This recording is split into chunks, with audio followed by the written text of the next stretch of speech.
think I'm one of the dumbest autistic smokers out there. Like, I don't mean dumb as in a way. Like, I've learned new languages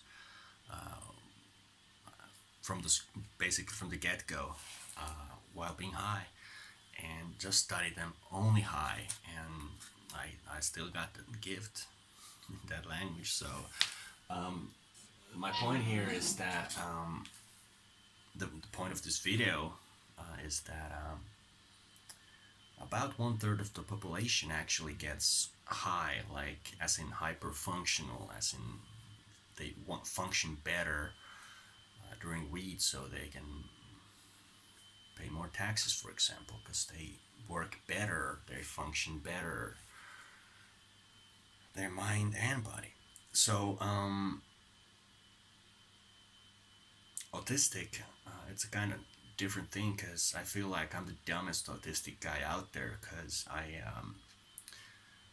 think I suspect that it's probably common for the autistic not to be so good at noticing which strain of weed they're smoking and which amount of weed they're smoking. Because it's like when you need something, ask for medication.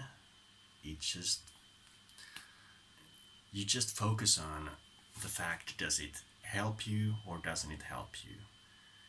And the difference between those two is like night and day. You noticed if you are being helped by the medication or not when you try the right strain of ganja. However, uh, so yeah, I my memory works just fine, but I just smoked a lot, so I can't really be that coherent, and I didn't prepare for this video. However, my point here is that I was, as an autistic guy, I was really dumb in the fact that because it helps me, I focus only on whether I'm helped or whether I'm not helped. So when I'm this help state, when I'm high, which I don't feel like I'm high, I can just function better.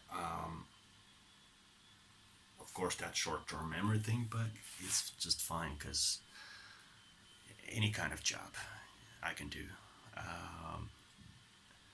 while being very high, and probably not being able to do them if I don't have any ganja, because autism makes me really quite unable to work. But I have worked 7 years unmedicated, just straight, straight as an arrow, just a straight shooting worker. And I did require getting drunk once a year because at least with alcohol you can escape your autism for at least 30 minutes, but it's not much of a comfort really because it's such a horrible option just to get rid of your autism. For 30 minutes you are willing to endure hangover, and many people do it and become alcoholicized because of it, because they just really need to be out of their heads for a moment. So it's really not like, yeah, most of these people don't want to get rid of their autism, but they really want to get rid of their autism temporarily, where I totally understand why they drink occasionally, and I did it, but I wouldn't recommend it to any autistic person. However, what I do recommend, it might not be for everybody, but I really think that for majority of autistic people, this is definitely the best thing, the best medication to dispel that autism for a moment. I think this is it. It's cannabis, and but there's this pit hole because I focus on whether it medicates me or whether it doesn't medicate me. Um, I'm not very particular about how much I've smoked because I just needed for the medication. So there is the problem, because a regular person can smoke maybe 3 grams of quality greens, yet they know their limits. Somewhere is up there. Like, they know, some know that they can challenge Snoop Dogg and Willie Nelson, and some know they cannot. That some strains are just too strong for them. That this is, uh, but when you use it for medication, it's kind of harder to manage the dose, because you know that you need it, and then you know that you have to like go and work for 4 hours before you have your another 10-minute break. So you may take like 2 grams just as fast as you can, and I did like 15 grams a day, often, and I just I felt proud of being a beginner and being able to take such huge amounts that I felt like I could go to some competition. I ain't no newbie, yet I am a newbie. Um, so um, so disoriented because I get this call at the same time. It's so annoying. Anyway, just watch out for the pit hole. Don't smoke too much, because what you need is just one puff, but it totally made my autistic life worth living. Like, it was 30 years of hellish years, not even 6 months of break from, not even one day really. Like, the best thing you can do as an autistic, the only break I got is like, you experience a few seconds of something mesmerizing. Maybe in the nature, a deer appears in front of you from the bushes, and you're like, oh, but then it runs away. But yeah, in those moments, you don't remember your pain and autistic pain, and a lot of autistic kids, they do this when they're kids. I did it a lot, so vehemently, so fast and strong, that other kids would just be afraid. Like, how could I hurt myself so strong, so much, that so strongly, that you know they were afraid. They knew that wasn't right, because I did it like hardcore, not softcore. Uh, so there's this autistic pain, and you just want to get out of your autism for a short while. And there, my friend, the cannabis comes into play. I've done this for a long time, but I lived till I was around 30, till I first got high, on cannabis. I had tried it when I was like maybe 22, 23, and there was just a ring of people, and I took like one puff. I didn't feel anything, because I didn't even know how to smoke a cigarette. Then I tried it later, from a bong, maybe at the age of 25 or something, and that didn't work out either. I really got it, but I still didn't got it. It was totally a horrible experience. I didn't like. It went away like in 5 or 10 minutes, which is strange. I felt then just normal. I think I was just too scared, and I felt bad for like 5 or 10 minutes, and then I got super scared and made myself sober again, just being so scared with that help of that adrenaline. And then a year later or something, I got high again, and then those guys made sure that I really got high. So the first puff was from this thing, like they just lift that thing with water, and it was like it was like a big bottle, totally dense with smoke. And I took it all, and that was my first time, you know, my first time. Like, I've never got high before, I've never really felt it, and my first time is this huge fucking amount. And I'm in the middle of a forest that's covered by snow. and there's these people and they're just laughing at me, and I'm starting to think like, hell, I don't know these guys. I've never spent even 30 minutes with these guys before, so. And they just offered me some smoke, and I don't really know what the fuck is this. And I'm really scared that, like, if I don't sober up right now, I'm gonna freeze to death, because these guys, they wouldn't carry me back to civilization, or maybe they would, but they're getting drunk, and some of them are getting high, and it's just, it's so many miles away to the nearest road that I'm just gonna freeze to death. Nobody's gonna carry me for that long distance or maybe track me. They would get tired, because when you're drunk, you don't have any energy to do anything, not even walk. But anyway, or eat. You don't even want to eat. So, oh, fuck these messages. I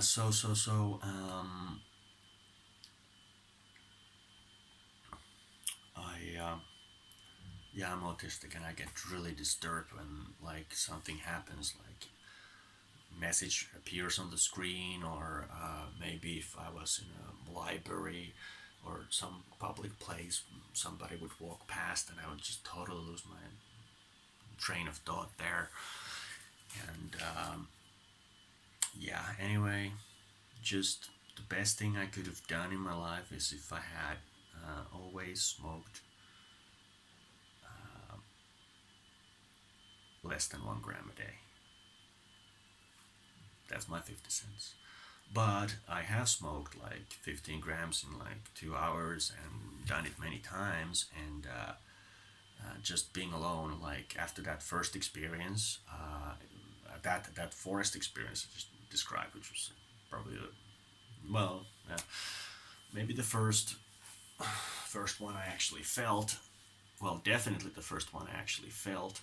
Well, the second one, yeah, I could feel something maybe for 5 minutes, but that just didn't. I just felt dizzy and not really. Felt like I had. Oh, right. I don't remember exactly, but now that I'm thinking of it, because I felt dizzy, it must have been like mainly tobacco. So I could just feel the dizziness from the tobacco, but I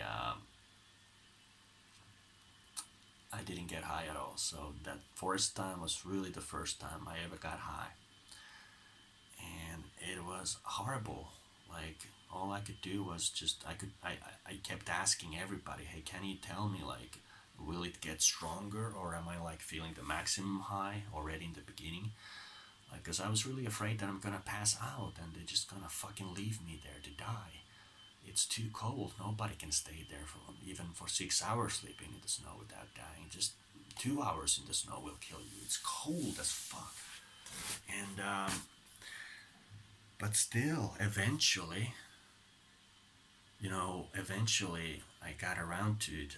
That I met a girl with a Rasta, and a Rastafari girl, and we became an item. And once we just happened to smoke together, and that was the best, because I was smoking in the safety of my own apartment, and I could finally just relax and focus on getting high, instead of thinking, how the fuck am I gonna be able to get back to safety. I was already in the safety. But yeah, anyway, if I had my life to do all over again, I would definitely smoke my first time alone, from a glass thing, called a bong. And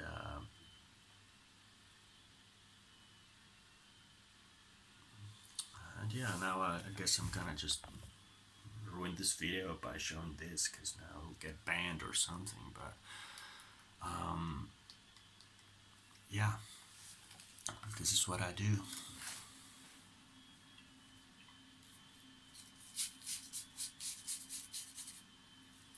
I don't mix it with anything. I just grind it, and it's pure green, and it's medication for me. Like first times I actually got high alone, I started really understanding stuff. Like for me, I think for everybody who's autistic, it's not something you want to do when you are with other people. It's something you want to do always alone because you can really just focus and understand stuff and write down what you have just discovered and understood. Because that stuff you write down actually makes sense, so much sense when you're sober. If you can call it sober or high, you get high functioning. You don't get like high. Like whatever amount of I smoke, I would love to smoke some big ass amount in some competition just to show that the autistic people react to cannabis differently than others because I think I can smoke an endless amount of like 25% THC green buds, endless amounts, trucks full of them, without actually appearing any more high than I'm now. It's the same. Of course, if I did edibles, I would go to sleep. But if I just smoke for like 6 hours all the time, feel, I would not go to sleep. I'm just talking like I am now, and I've done it many times, even the videos. And but I'd never taken like 6 hours of videos just showing every smoke. So there's no proof. So it should be a competition. But then again, that's so stupid because I get medicated with less. The Israeli studies found out that like 3 grams of strong THC buds, like 25% or maybe 23% bed rockin', is the thing to go with. And I agree, 3 grams a day is great for an autistic person, even Asperger's like me. And but if you never do 3 grams in your life, you could always manage with just 1 gram, I think, a day. Because of course you have to divide it, so you do it first thing when you wake up, and then you just do it as often as you need to during the day. The only thing I don't need cannabis for is sleeping, but everything I do awake, I perform much better when I'm high. Um, it's a miracle treatment for autism. I really doubt that we should even try to develop another medication for autism because this one comes from the nature and it works so well. It works with all the symptoms of autism in me, all the core symptoms, everything. It helps with everything I pass as a normal guy when I'm high. And that is something that I am not able to do if you just make me be on high for like 3 months, so everything leaves my body. But of course, just a few days is enough to show a different side of me when most of it has left my body. Um, but yeah, it's really a lifeline. It has saved me. It's I really don't know if I would be alive. Well, I don't want to say anything like that. Just I'm ever so grateful. I'm ever so grateful. Um, like, and think about it. If you just try it, like in most countries in Europe, it's illegal, so it's hard to try. But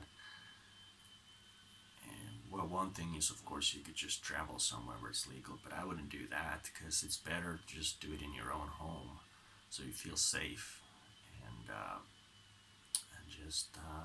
just get it illegally off the streets. But then again, you're autistic like me, so you will probably taken advantage of, and you probably even blurt out that, hey, oh, thank you so much, I'm autistic, I need it for medication, or I want to try it for medication. Like if you say stuff like that, it's a huge um, cue for people to rob you. So don't ever tell your dealer that you're autistic. Just the basic etiquette is just hi. Um, do you have 2 grams of weed to sell me and or weed strain? And then you just go there, hand the money over, and just put it in your pocket without not too many people noticing. So don't like look it too closely on the street, but of course feel it with your just look at it quickly because you're a beginner, so you have to look at it quickly so you know that it's something green. And that's it. Then you just say, but don't start walking. You're just like, okay, blah blah blah, and go away. Thanks. Like, probably there's no chat, so it's just all right. Hey, thanks a bunch, man, and walk away.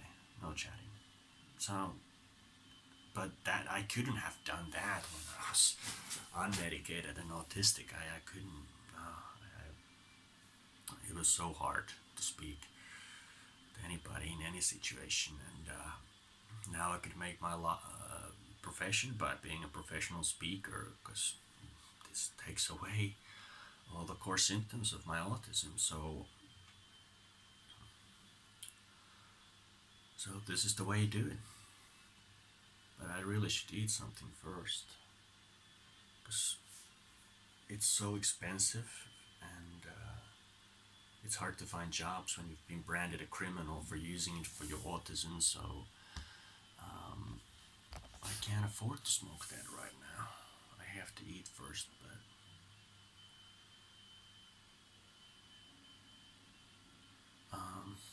how do I do? I'll pause you, man. Nah, I don't got no battery life. Just wait for me to fry an egg with some onion. It's a cheap man's food, and but plus I don't want the video to get like off the internet because I'm just showing this glass thingy here. It's just water, It's not alcohol and it's just nothing bad, and it's empty. There's no cannabis in the video. So have a good one.